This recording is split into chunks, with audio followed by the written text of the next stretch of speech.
Well, as we move closer to the federal government's carbon tax announcement on Sunday, divisions are opening up in the business community.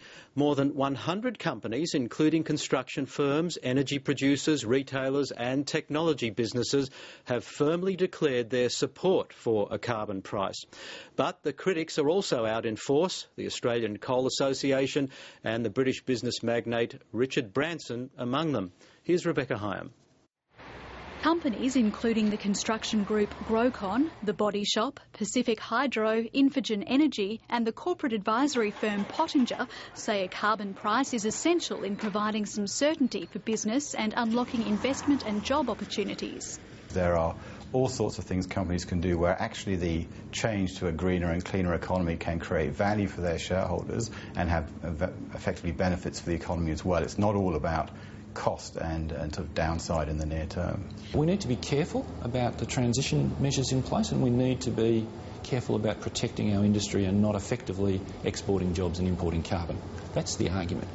But we're a really clever country and we've got really good thinkers here, and if we use this as an opportunity to promote that thinking internationally, to show how Australia can respond to constraints on carbon, the opportunity is much bigger than the problem in the short term.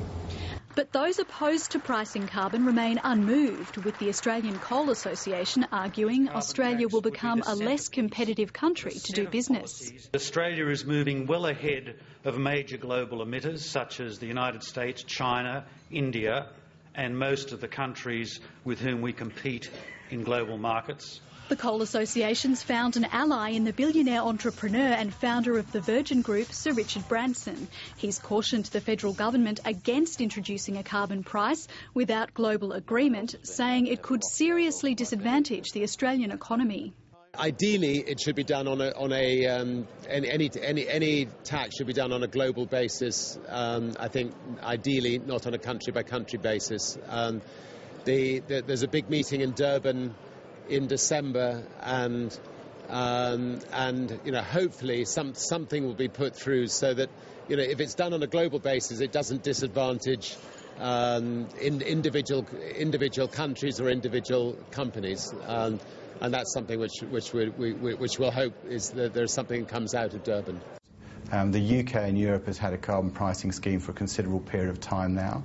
That covers something like 300 million people. It's about 40% of the developed world's economy. It's also something like 7 or 8 of the world's top 20 countries already have a carbon price. So anyone who thinks we're going first is kind of lost something in what's actually going on. In spite of the public support from some businesses, opponents are standing by predictions of substantial job losses and say the voices of discontent are getting louder. Whereas the coal industry was almost alone in publicly opposing the CPRS legislation in 2009, this year it has been part of a wide and growing chorus from the manufacturing industry, from workers and from concerned citizens, warning of the dangers to Australia's prosperity posed by the carbon tax. The Coal Association will step up its attack by taking part in a major advertising campaign against the carbon tax.